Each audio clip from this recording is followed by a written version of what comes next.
ఓం శ్రీకృష్ణ సద్గురు పరబ్రహ్మణే నమః. ఓం సచ్చిదానంద రూపాయ కృష్ణాయ క్లిష్టహారిణే నమో వేదాంత వేద్యాయ గురవే బుద్ధి సాక్షిణే. ఓం సశంఖ చక్రం సకిరీట కుండలం సపీత వస్త్రం సరసిగృహేక్షణం సహార వక్షస్థల కౌస్తభశ్రియం నమామి విష్ణుం శిరసా చతుర్భుజం. శ్రీ మహాభాగవతం ద్వితీయ స్కందము. సుఖమహర్షి ఈ విధంగా చెప్తూ ఉన్నారు. ఓ రాజా, యోగి పాదమూలంతో మూలాధార చక్రాన్ని అంటే గుదస్థానాన్ని అదిమి పడతాడు, ప్రాణవాయువుని బిగబడతాడు. బొడ్డు దగ్గర ఉన్న మణిపూరక చక్రానికి అక్కడ నుండి మెల్లగా హృదయంలో ఉన్న అనాహత చక్రానికి, అక్కడ నుండి వక్షంలోని విశుద్ధ చక్రానికి, ఆ విశుద్ధ చక్రము నుండి ఆ చక్రాగ్రం ఉండేటువంటి తాలు అంటే ఆజ్ఞాచక్రానికి, తాలు మూలానికి, అక్కడ నుండి కనుబొమల మధ్య ఉన్నటువంటి ఆజ్ఞాచక్రానికి ప్రాణవాయువును పంపుతాడు. తాలు మూలము అన్నప్పుడు మనకి నాలుక పైభాగంలో ఉండేటువంటి కొండ నాలుక మూలానికి అని చెప్పడం. అయితే ఈ కనుబొమల మధ్య ఉన్నటువంటి ఆజ్ఞాచక్రానికి ప్రాణవాయువును పంపిన తర్వాత కళ్ళు, చెవులు, ముక్కు, నోరు ఇవన్నీ మూసేసుకుంటాడు. కోరికలు లేకుండా ఉంటాడు. మరి ఒక్క గడియ కాలము అంటే అర్ధముహూర్త కాలంలో ఇంద్రియాలతో ఏమాత్రము కూడా సంబంధం లేకుండా ప్రాణాలను నిగ్రహిస్తాడు. అలా నియమించి తర్వాత బ్రహ్మరంధ్రం భేదించుకొని పరబ్రహ్మంలో లీనమవుతాడు.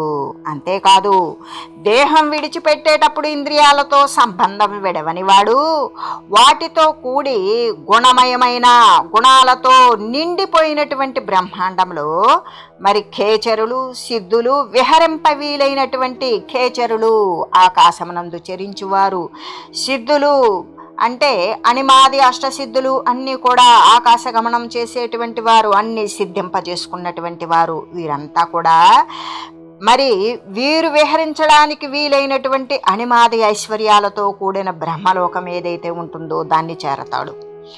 విద్య, తపస్సు, యోగము, సమాధి వీరిని అనుష్ఠిస్తూనే లింగ శరీరాన్ని వాయువులో కలిపిన యోగీశ్వరుడు బ్రహ్మాండం లోపల వెలుపల కూడా సంచరిస్తారు అని చెప్తారు. కేవలం కర్మలతో ఎవరూ కూడా అటువంటి గతిని పొందలేరు. యోగి బ్రహ్మలోకానికి ఆకాశ మార్గంలో పోతూ సుషుమ్నా నాడి వెంట అగ్నిదేవతను చేరి జ్యోతిర్మయ తేజస్సుతో నిర్మలుడై ఆసక్తి లేక తారామండలం మీద సూర్యుడు మొదలైన ధ్రువాంత పదాలను కూడా క్రమంగా దాటతాడు. హరి సంబంధమైన శింసుమార చక్రంబు చేరతాడు. ఒంటరిగా అయిపోతాడు. పరమాణు రూపమైన లింగ శరీరముతో బ్రహ్మవేత్తలకు స్థానమైన మహర్లోకాన్ని ప్రవేశిస్తాడు. మహాకల్పకాలం వరకు కూడా అక్కడే ఉంటాడు.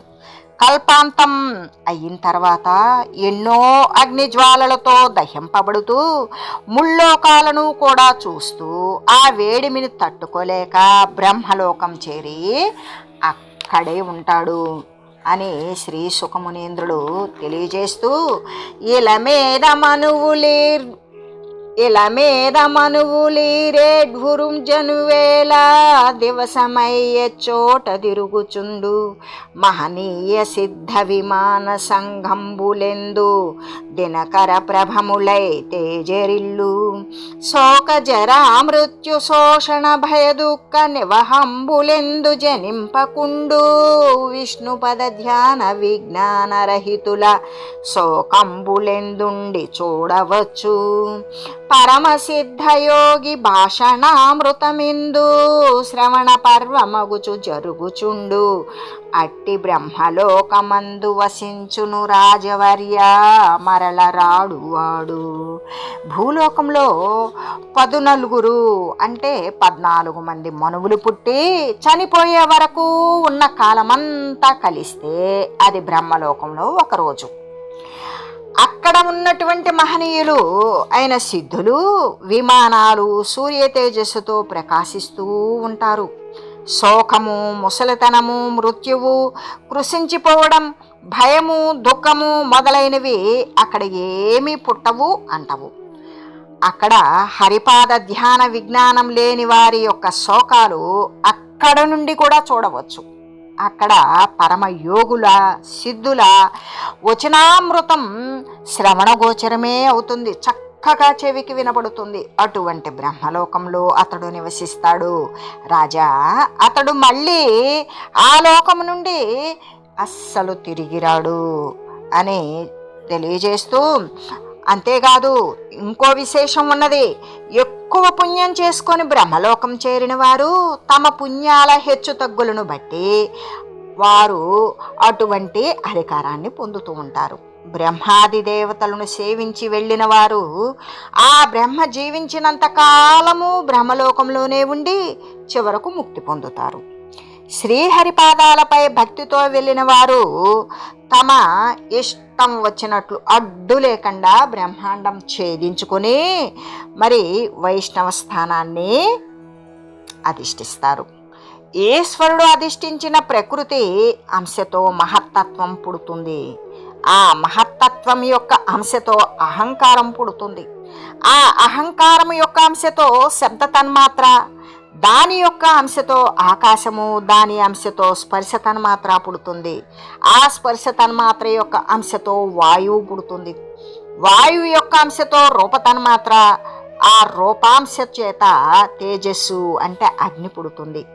ఈ తేజోంశ చేతనే రసతన్మాత్ర, ఈ రసతన్మాత్ర అనే అంశతోటి జలము ఉత్పన్నమవుతుంది.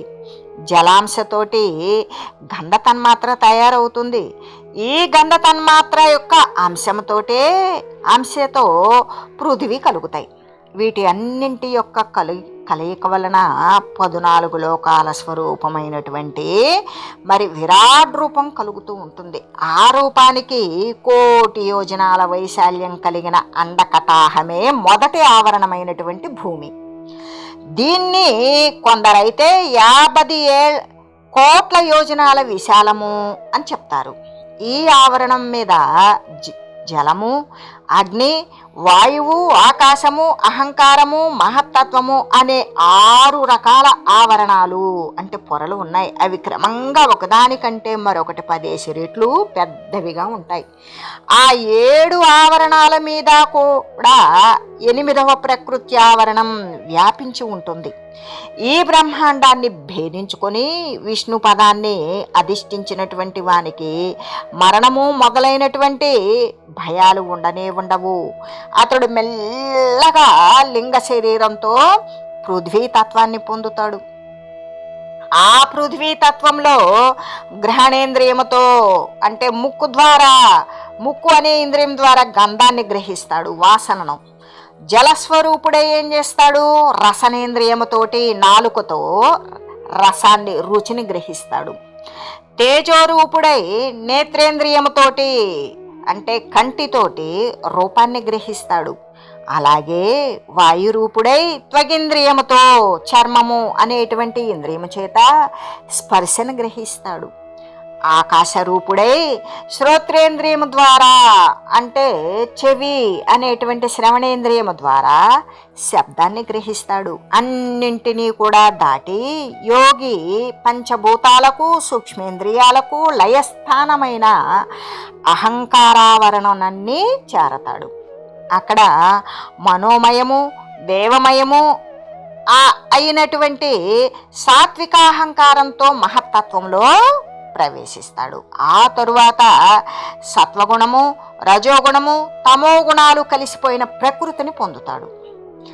ఆ ప్రకృత్యాత్మకత్వంతో దేహము, ఉపాధి పరంపరలు ముగిసిన తర్వాత మరి ప్రకృతిని కూడా విడిచి ఆనందముతో నిండిపోతాడు. ఆ ఆనందంతో పరమాత్మ స్వరూపమైన వాసుదేవ పరబ్రహ్మంలో లీనమవుతాడు. ఇలా చెప్పి శుకుడు పరీక్షిత్తుతో ఇంకా ఇలా అంటూ ఉన్నాడు. పరమ భాగవతులు పాటించు పదమిది, ఈ పదమున యోగి ఏగెనేని మగిడిరాడు వాడు, మరి సంశయము లేదు కల్పశతములైన కౌరవేంద్ర. ఓ కౌరవేంద్ర, ఓ రాజా, ఇది పరమ భాగవతోత్తములు పయనించేటువంటి మార్గం. ఈ మార్గంలో యోగి వెళ్ళాడనుకో మళ్ళీ తిరిగి రాడు, ఎన్ని వందల కల్పాలైనా సరే నిస్సందేహంగా తిరిగి రాడు అని చెబుతూ, సరే విను, నీవు అడిగిన సద్యోముక్తి క్రమముక్తి అనే 2 మార్గాలు కూడా వేదగీతలలో వివరించబడి ఉన్నాయి. పూర్వం వీటిని వాసుదేవుడు బ్రహ్మదేవునికి చెప్పాడు. సంసారంలో ప్రవేశించిన వానికి తపస్సు, యోగము మొదలైనటువంటి మోక్ష మార్గాలు చాలా ఉన్నాయి. అందులో భక్తి మార్గం కంటే కూడా మరి సులభమైనది ఇక లేనే లేదు అని చెబుతూ, వినుమంభోజ భవుండు మున్ను మదిలో వేదంబు ముమ్మారు దర్శన యజ్ఞత్వము తోడనెంతయు పరామర్శించి మోక్షంబు దక్కిన మార్గము వెంట లేదనుచు భక్తిం జింత శేషన్ జనార్దను నాత్మాకృతి నిర్వికారుడగుచుంధన్మార్గ నిర్ణేతయై. సరే రాజా విను, పూర్వం బ్రహ్మ 3 సార్లు వేదాన్ని మనసులో ధర్మనీతి దృష్టితో దానిని పరామర్శించాడు. భక్తితో తప్ప మరో మార్గంలో మోక్షం లభించదు అని నిశ్చయించుకున్నాడు. నిశ్చయించుకొని జనార్దనునే పరమాత్మగా భావించుకున్నాడు.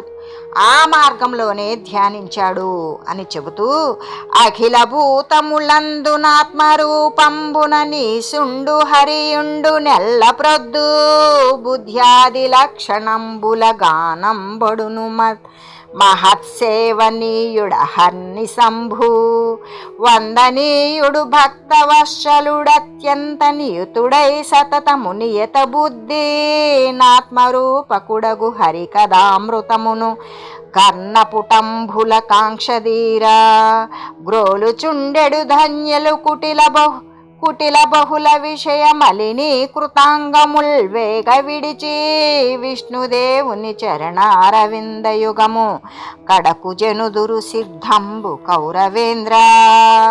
ప్రాణులన్నింటిలోనూ కూడా జగదీశ్వరుడైన శ్రీహరి ఎల్లప్పుడూ ఆత్మరూపంలో సదా ఉంటాడు.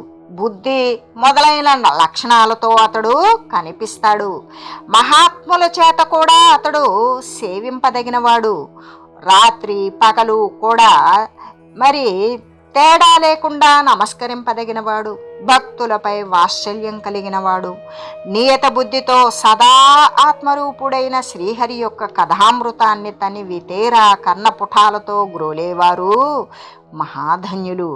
అట్టివారు కుటిల విషయాలతో దూషితాలైన తమ యొక్క శరీరాలను త్వరగా విడిచి విష్ణుమూర్తి పద్మాలు చేరిపోతారు. రాజా, ఇది సత్యం. మానుష జన్మమునందిన మానవులకు లభ్యమాన మరణులకు మహాజ్ఞానులకు జేయవలయు విధానము నిగదింపబడియ ధరణీనాథ. ఓ రాజా, మానవ జన్మ ఎత్తి మరణం సమీపిస్తున్నవారు మహాజ్ఞానులు కూడా చేయవలసిన కర్తవ్యం ఇలా చెప్పబడి ఉన్నది. విను, బ్రహ్మవర్చస్సు కోరేవాడు వేద విభుడైన చతుర్ముఖ బ్రహ్మను సేవించాలి. ఇంద్రియ శక్తిని కోరేవాడు ఇంద్రుని సేవించాలి. సంతానాన్ని కోరేవాడు దక్షాది ప్రజాపతులను సేవించుకోవాలి. భోజనాన్ని కోరేవాడు అదితిని సేవించాలి. స్వర్గం కోరేవాడు ఆదిత్యులను, రాజ్యాన్ని కోరేవాడు విశ్వేదేవతలను, దేశ ప్రజలను సాధించాలి అనుకునేవాడు సాధ్యులను మరి వారిని భక్తితో సేవించాలి. అంతేకాదు సంపదలు కోరేవాడు దుర్గను, తేజస్సును కోరేవాడు అగ్నిని, ధనాన్ని కోరేవాడు ఓసువులను, కాములు అంటే వీర్యవృద్ధి కావాలి అనుకునేవారు రుద్రులను, ఆయువు కోరేవాడు అశ్విని దేవతలను భక్తితో సేవించాలి. పుష్టిని కోరేవాడు భూమిని అర్చించాలి. ప్రతిష్ట కావాలనుకునేవాడు లోకమాతలైన భూమి, ఆకాశాది దేవతలను సేవించుకోవాలి. సౌందర్యాన్ని కోరేటువంటి వారు గంధర్వులను, కాములు అప్సరస అయిన ఊర్వశిని, స్వర్గాధిపత్యాన్ని కోరేవారు బ్రహ్మను, మరి కీర్తిని ఆశించేవారు యజ్ఞాది దేవతలను, విత్త సంచయం కోరేవారు ప్రచేతసుని సేవించాలి. విద్యను కోరేవాళ్ళు పరమేశ్వరుని, దాంపత్య ప్రీతి కోసమైతే ఉమాదేవిని, ధర్మము, అర్థము, కామము ఈ మూడు సమృద్ధిగా కావాలి అన్నవారు విష్ణువును, సంతానం కోరేవారు పితృదేవతలను సదా సేవించాలి. రక్షణను కోరేవారు యక్షులను, బలం కోరేవారు మరుద్గణాలను, రాజు కావాలనుకునేవారు మనురూప దేవతలను, శత్రుమరణం కోరేవారు నిర్వృతిని, భోగాలు కోరేవాడు చంద్రుని ఆరాధించాలి అని చెబుతూ, కామింపకయును సర్వము గామించియునైన ముక్తి గామించిదగన్, లోమించి పరమ పురుషుని నేమించి భజించు తత్వ నిపుణుండదిపా.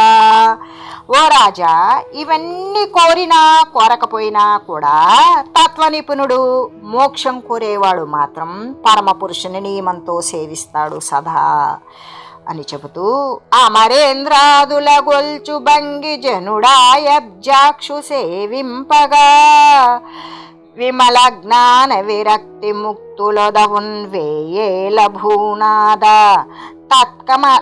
తత్కమలాధీశ కథా సుధారస, నదీ కల్లోలమాల పరిభ్రమమెవ్వారికి నైనా, గర్ణయుగలి పర్వంబుగా కుండునే.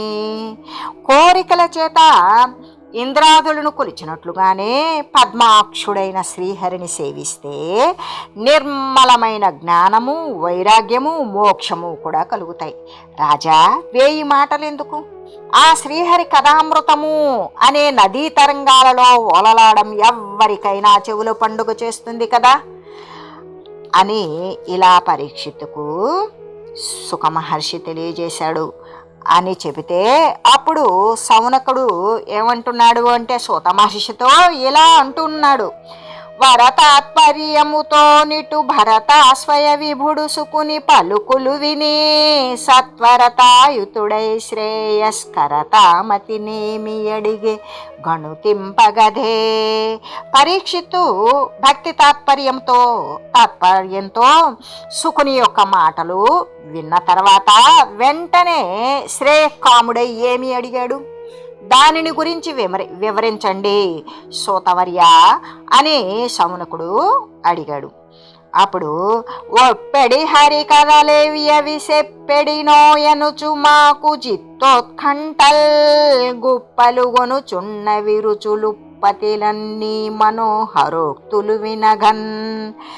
అంతేకాదు, నీ మనోహరమైనటువంటి మాటలు వింటూ ఉంటే ఏ చక్కని హరికథలు ఏవి చెబుతావో అని మాకు మనసులో ఉత్కంఠ, ఉత్సాహం అనేది కుప్పలు తెప్పలుగా ఎదురు చూస్తూ ఉన్నాయి అని అనగా, అప్పుడు ఆ మాటలు విన్న సూతుడు ఈ విధంగా అంటూ ఉన్నాడు, తూలెడి కూకటి తోడను బాలురతో నాడుచుండి బాల్యమున మహీపాలుడు హరిచరణార్చన హేలాల సుడగుచ్చునుండెనెంతయునియతిన్. ఆ పరిషిన్ మహారాజు చిన్నతనంలోనే బాలురతో జులపాల జుట్టుతో ఆడుతూ ఉన్నప్పుడే శ్రద్ధగా శ్రీహరి పాదాలను నియమంగా అర్చించేవాడు. అలాగా పరమభాగవతుడైన పరీక్షిత్తుతో వాసుదేవ భక్తుడైన సుఖమహర్షి ఇలా అంటూ ఉన్నాడు, వాసుదేవ శ్లోక వార్తలాలించుచుగాలమే పుణ్యుండు గడుపుచుండు, నతనియాయువు దక్కనన్యులయాయువు నుదయాస్తమయముల నుగ్రకరుడు, వంచించిగాని పోవు వాడది ఎరుంగక జీవింతు బెక్కేండ్లు సిద్ధమనుచూ, నంగనా పుత్రగేహారమ విత్తాది సంసార హేతుక సంఘ సుఖము, దగిలి వర్తింపకాలంబు తరియరింగి దండధర కింకరులు వచ్చి తాడనములు చేసి కొనపోవ పుణ్యంబు సేయనైతి బాపరైతినైతినని బిట్టు పలవరించు. భగవత్ కథలు వింటూ కాలం గడిపే పుణ్యాత్ముని ఆయువు తప్ప ఇతరుల యొక్క ఆయువును ఉదయము అస్తమయం సమయాలలో సూర్యుడు మోసగించి లాక్కుపోతాడు. అంతేకాదు, మానవుడు ఆ విషయం తెలియకపోతే నేను చాలా ఏళ్ళు బ్రతుకుతాను అనుకొని భార్య బిడ్డలు, ఇళ్ళు వాకిళ్ళు, తోటలు, సంపదలు మొదలగనివి వాటి యొక్క మోసం తెలియక అవి సంపాదించుకుంటూ అందులోనే చిక్కుకుంటూ యమకింకరులు వచ్చి లాక్కొని పోతూ ఉంటే అప్పుడు అయ్యో పుణ్యం చేయలేకపోయానే, ఎన్ని పాపాలు చేశానో అని ఎంతగానో ఏడుస్తాడు మానవుడు. అది అని చెబుతూ అలరు జొంపముళ్ళతో నబ్రక శంభులై బ్రతుకవే వనముల బాధపములు ఖాదన మేహన కాంక్షల బొసువులు జీవింపవే గ్రామ సీమలందు నియతిమైనుచ్ఛ్వాస నిశ్వాస పవనముల్ ప్రాపింపవే చర్మ భస్త్రికలును గ్రామ సూకర సునక శ్రేణులింటింటదిరుగవే దుర్యోగ దీన వృత్తి నుష్ట్రకరములు మోవవేయురుభరముల బుండరీ కాక్షునెరుగని పురుష పశువు లడవులందు నివాసములందు ప్రాణ విషయ భర వృత్తితో నుంట విఫలమధిపా. అందుచేత ఓ రాజా, పూల గుత్తులతో ఆకాశం తాకుతూ అడవుల్లో చెట్లు జీవించవా? ఆహారము, మైథునము మొదలైన కోరికలతో పశువులు గ్రామాల్లో జీవించవా? మరి కొలిమితిత్తులు కూడా నియతంగా ఉచ్ఛ్వాస నిశ్వాస సాగిస్తూ ఉన్నాయి కదా.